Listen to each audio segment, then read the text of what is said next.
Disclaimer, এই ভিডিওটা নিরপেক্ষভাবে দেখবেন। আপনি যদি কোনো দল করে থাকেন তাহলে এই ভিডিওটা দেখবেন না, একটু স্কিপ করে যান। কারণ এখন ভিডিওটা আমি একটা নিরপেক্ষ ভিডিও প্লে করব। আমি নর্মালি রাজনৈতিক ভিডিও পোস্ট করি না, বাট আমার এই ভিডিওটা দেখে কেমন যেন মনে হয়েছে যে ভিডিওটা আপনাদের কাছে একটু শেয়ার করি।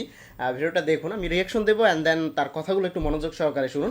কমেন্ট করে যাবেন, আপনি একজন নিরপেক্ষ হিসাবে কমেন্ট করে যাবেন। এখন থেকে লাস্ট 4 থেকে 5 মিনিট একটু ভুলে যান আপনি কোনো দল করেন, কারণ আমি কোনো দল নিয়ে কথা বলতে চাই না। ভিডিওটি আমার কাছে খুব ভালো লেগেছে দেখে আমি একটু শেয়ার করি। বাংলাদেশে যদি কোনো ফেরেস্তারও অত দেন, ও দেশে চালাইতে পারবো না। এই মেট্রো রেলে সরে এখন মানুষ কি কয়, আরে আমি ইউরোপে আইছি, কি উন্নত জীবন, খুব ভালো লাগে। আওয়ামী লীগের শাসন আমলে আওয়ামী লীগের হাজারো ভুল আছে, এটা অস্বীকার করার কিছুই নাই। তবে বাংলাদেশে শাসন ব্যবস্থা যে আইছে তার নামে কিন্তু অপরাধ আছে বা মানুষের অপছন্দের বিষয় আছে, যেই বাংলাদেশে শাসন করছে। মেইন কথা হচ্ছে কি, বাংলাদেশে যদি কোনো ফেরেস্তারও অত দেন, ও দেশে চালাইতে পারবো না। কেন পারবো না? আমার বাংলাদেশের চেয়ে 116 গুণ বড় রাশিয়া। রাশিয়াতে মানুষ 14 কোটি, আর বাংলাদেশে মানুষ 18 কোটি। আমার বাংলাদেশে সে 10 গুণ বড় একটা রাষ্ট্র আছে মরক্কো, ওই রাষ্ট্রের মানুষ 33 লাখ, 1 কোটিও না। এই দেশে যত মানুষ আপনার ঢাকা ফ্লাইওভারের নিচে আছে, মানে বালিশ ছাড়া ঘুম যায়। পৃথিবীর অনেক উন্নত দেশ আছে ইউরোপের, ওইসব দেশে তো মানুষও নাই। এই দেশ, তার মানে এই দেশটায় ছোট, মানুষ বেশি। এই দেশে যেই রাষ্ট্র ক্ষমতা যাইব তারই ভুল থাকবো, বুঝছেন? এখন আওয়ামী লীগ রাষ্ট্র ক্ষমতায় আসলে দীর্ঘদিন, তারও ভুল আছে, অস্বীকার করার কিছু নাই। তবে কিছু কাজ করছে যেটা মানুষের জনজীবন উপকার হয়েছে।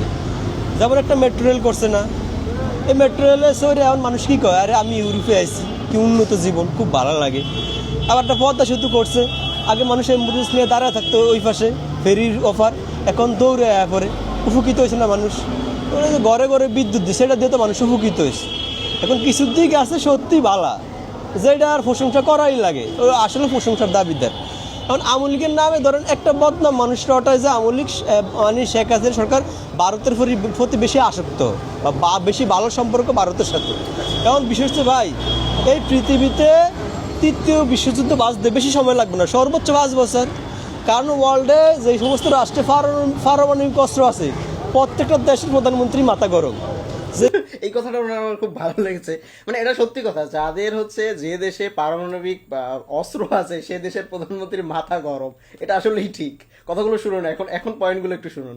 কোনো সময় ওয়ার্ল্ডে তৃতীয় বিশ্বযুদ্ধ হইব, আর তৃতীয় বিশ্বযুদ্ধ হইলে প্রত্যেকটা দেশই পারমাণবিক অস্ত্র ব্যবহার করবো।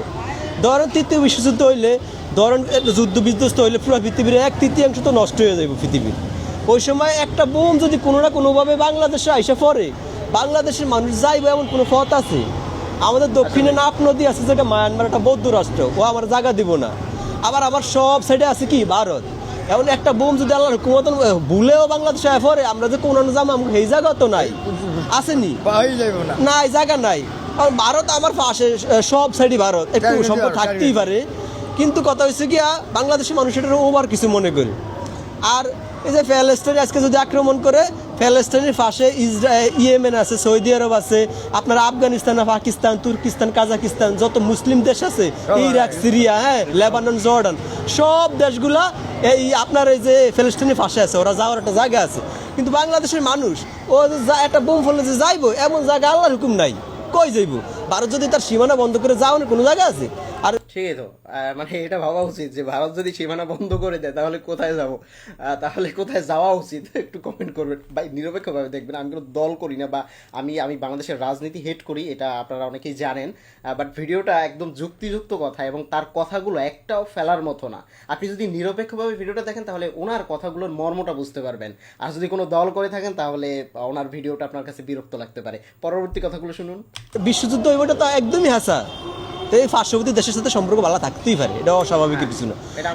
এখন আমরা কি সম্পর্ক পাকিস্তানের লয় করুন? কারণ আমরা কি পাকিস্তান আমাকে ভাই, তো ভাই হইলে 71 সালে আমাকে ভাই আসিল না? এরা কম মানুষ মারছে এই দেশ, এটা কোন ধরনের ভাই? আমাদের যে এরা ওপেন গুলি করে মারতে পারে, হেরা আমার ভাই হয় কেমনি? পাকিস্তানের ইতিহাসে এমন কোনো রেকর্ড নাই যে একজন বৌদ্ধ একজন ইহুদি মারছে। অনেক দেশের রেকর্ড আছে তারা মুসলমান টুকু টুকু মারছে, তারপর হেরা ভাই হয় কেমনি?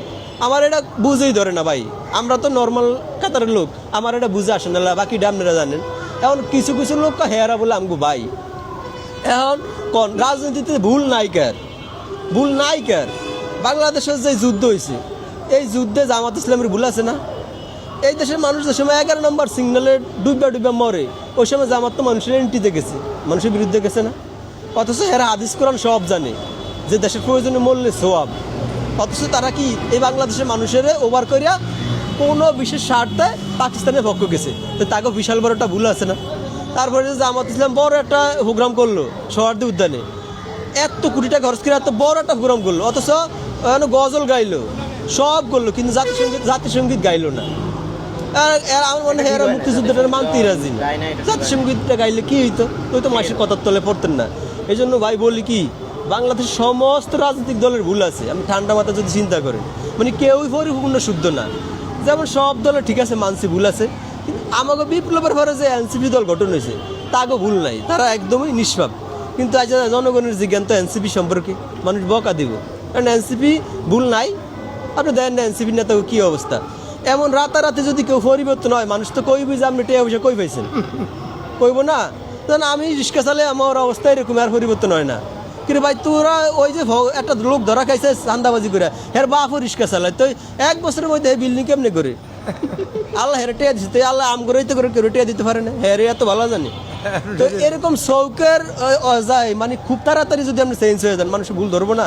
তারপর শুধু একজন নেতা নেই, সবাই তো তো এমন তখন ভুল নাই কার, কারণ আমি শুধু এক পক্ষের কথা কইলে আমার কি লাগবে, সবারই তো আমি দেই দেশে ভুল আছে। ভুল আছে সবার, কিন্তু যে যখন ক্ষমতায় থাকে তখন তার নাম গাইতে হয়, এটা নিয়ম, এটা আপনারাও করবেন। আর নিরপেক্ষভাবে যদি ভিডিওটা দেখে থাকেন, আপনার কেমন লেগেছে, ওনার কথাগুলোর কোনো যুক্তি আছে কিনা, বা আপনার কাছে মনে হয় কিনা কোনো যুক্তি আছে, তাহলে অবশ্যই কমেন্ট করে জানাবেন। আমি মনে করি ওনার যতগুলো কথা রয়েছে সবগুলো কথাই সঠিক এবং সবগুলো কথা মানতে হবে। আর আপনি যদি কোনো দল করে থাকেন বা আপনি রাজনীতির কোনো ব্যক্তি হয়ে থাকেন, তাহলে ওনার কথাগুলো আপনার কাছে এক পক্ষের কথাগুলো ভালো লাগবে, এক পক্ষের কথাগুলো ভালো লাগবে না। বাট আমি মনে করি যে নিরপেক্ষভাবে যদি বিচার করতে হয়, ওনার কথা না, এরকম অনেক কথাই রয়েছে। রাজনীতি নিয়ে আমি ভিডিও বানাই না, বাট মনে হলো যে ভিডিওটা শেয়ার করি, দেখি আপনাদের রিয়াকশন।